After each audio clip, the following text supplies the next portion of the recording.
What's up, everybody? Welcome to this week's episode of the Bruce and Josh Show. This week, we're going to talk about 5 tips for helping you sell your home in 2022.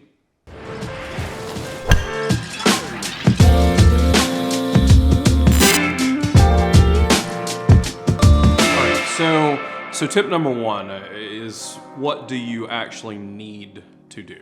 We have sellers that come to us fairly regularly and will say, I really just want to sell my house and do nothing. I don't want to spend any money.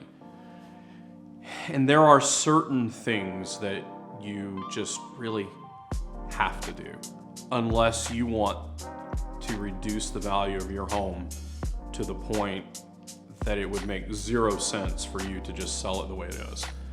For example, if there's some type of structural component damage, termites, some type of structural damage to the wood structure itself, if the roof is beyond its useful life for insurance purposes, things that would keep you from getting financing or that would keep you from getting homeowners insurance.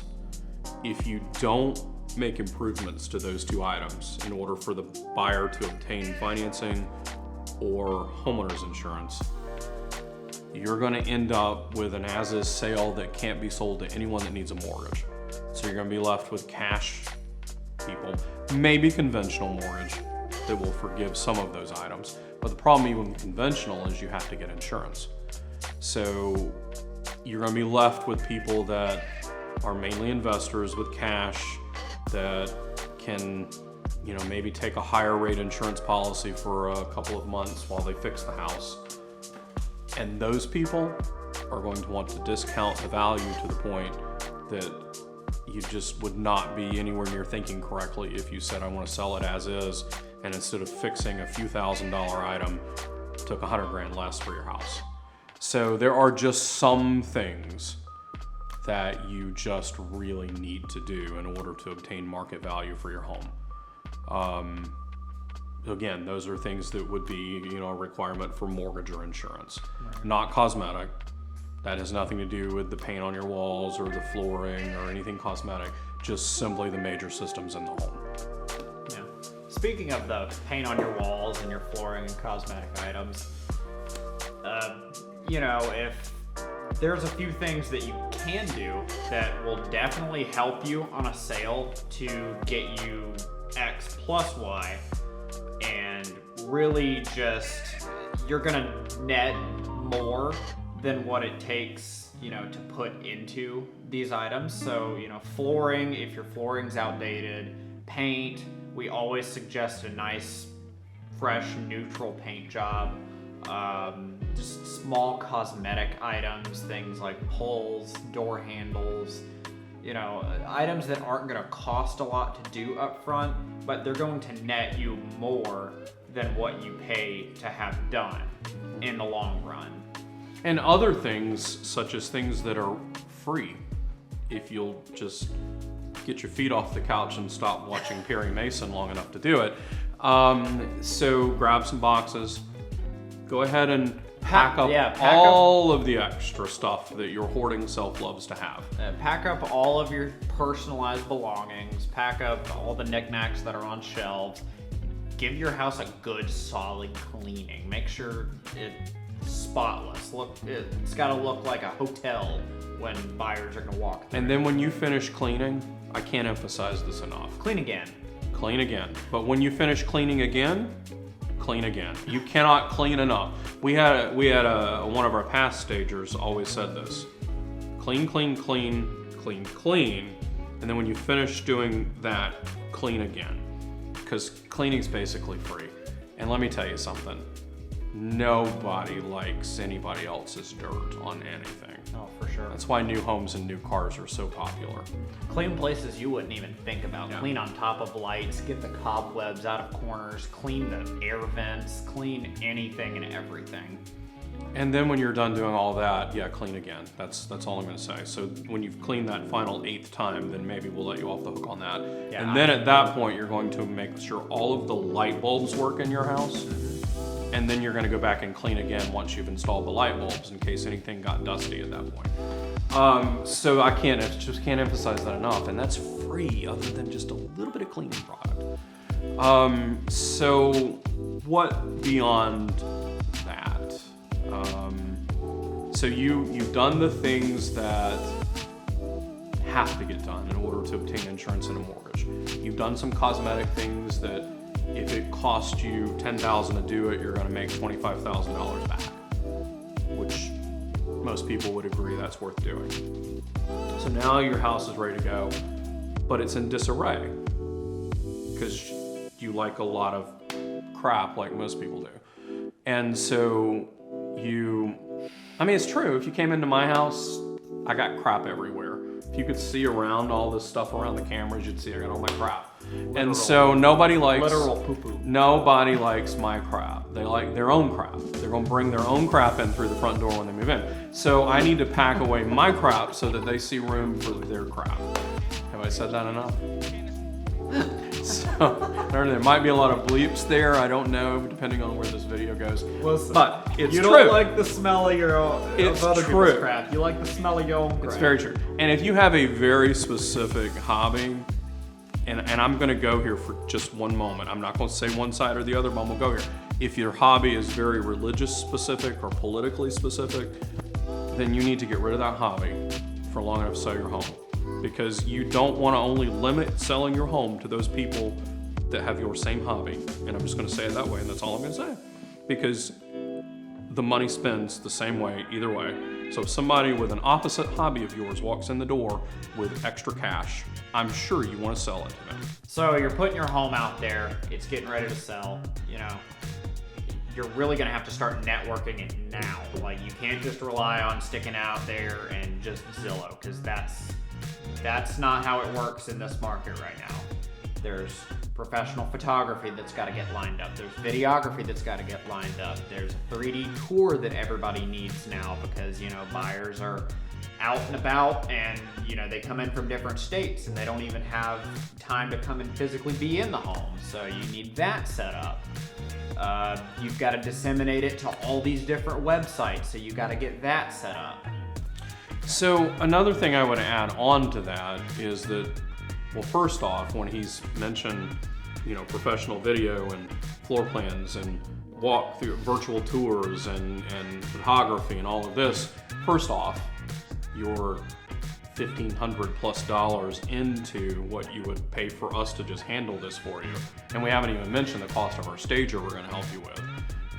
And you're going to have to pay the buyer agent that's going to come along anyway, because when you stick it on Zillow, 99% chance a buyer agent's going to come along with their buyer and they're going to want compensation as well.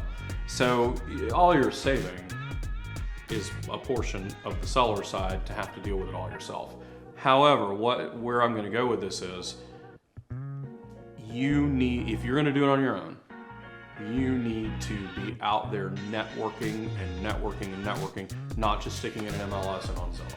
Because where you're going to get the most excitement and most energy are from being able to disseminate the information to places outside of those traditional media.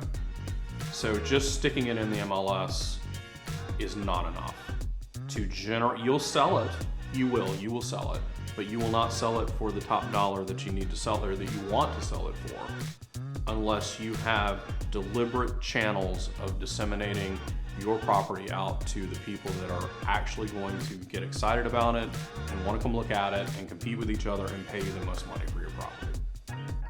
Right. So now you got to get ready to negotiate, because you've got your buyer that's paying you your money and you're going to get under contract, but repairs are going to come up and you're not going to want to do repairs to your house, but the buyers need repairs done for them to get financing or homeowners insurance. So you got to negotiate all this.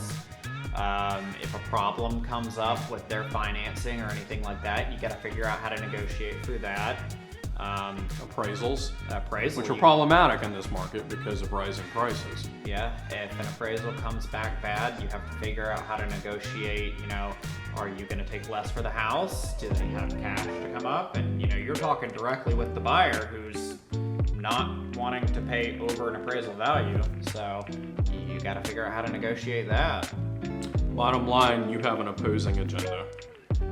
You as the seller want to make the most money for your house by spending the least amount of money. And the buyer, and I don't want to alienate that, so the buyer, because again, we work with both parties, so seller and buyer. Buyer on the other side wants to buy the house for the least amount of money, and they want the seller to repair the most amount of things. So completely diametrically opposed agendas, which is how it works in a sales transaction. So you have to know, you have to be ready, and it's difficult because you have your emotions.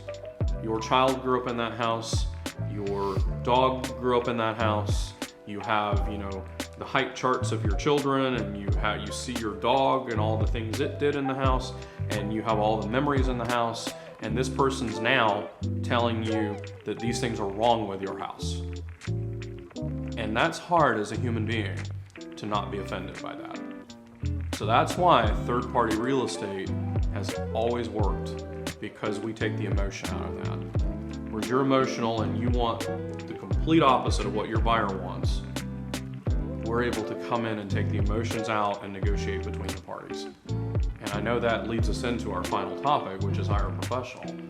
So third-party real estate just absolutely works because we take the emotions out. And I know I said that already, but it's the truth. Yeah, all those 5 topics we just talked about, we have all those things. We have the network, we have the professional photographer, we have the professional videographer, we have the 3D tours, we have the negotiation skills. That's literally what we do day in and day out. So we have all the tools of the trade to get you there, negotiate through the transaction, market your house properly to get you top dollar, and without the emotion in the middle. yeah, without the emotion. You're not there directly facing the opposing party, whether that be the seller or the buyer, depending on which side of the transaction you're on. You're not there directly, trying to get your set of agenda and your set of agenda to mesh in a situation where emotions are strong. Mm-hmm. We're able to separately sit down and talk with each party and be able to help take that temperature back to the point that people can understand why certain things are happening. And we've also prepped you before the heat of the moment to expect certain things to happen. So the value that we bring to the transaction, yes, you are going to pay us money to help you with the transaction, but we bring more value to the table than it's going to cost you to do that. Because whether you're a buyer or a seller, you're going to come out ahead by paying us to help you with the negotiations and the prep that has to happen on either side of the aisle, because we're going to be able to give you our experience and our knowledge and the ability to gain things that you normally would not gain based on trying to directly figure this out on your own with an opposing party. Anyways, that's it for this week's video. If you guys have any questions for us, put them in the comments below. Remember to like the video, comment, subscribe, and follow us on social media. And what are you forgetting again? We need to come watch us on What's for Dinner Pensacola, where we're going to treat you to some tasty recipes along with some amazing cocktails and wine pairings. We'll see you guys next week.